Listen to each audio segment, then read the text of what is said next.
बीडच्या वांगी गावात आरोग्य केंद्राची इमारत धोकादायक झालेली आहे। आरोग्य सेविकांचा जीव मुठीत घेऊन काम सुरू आहे। इमारत लवकरात लवकर दुरुस्त करण्याची मागणी देखील आता केली जाते आहे।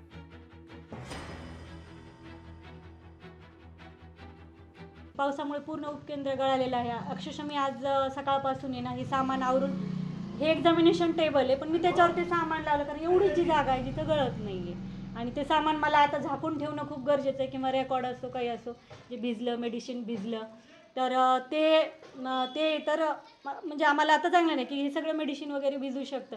आल्यापासून मी हे सगळं लावायचं काम करते। आज पेशंट येऊन बसलेले आहेत।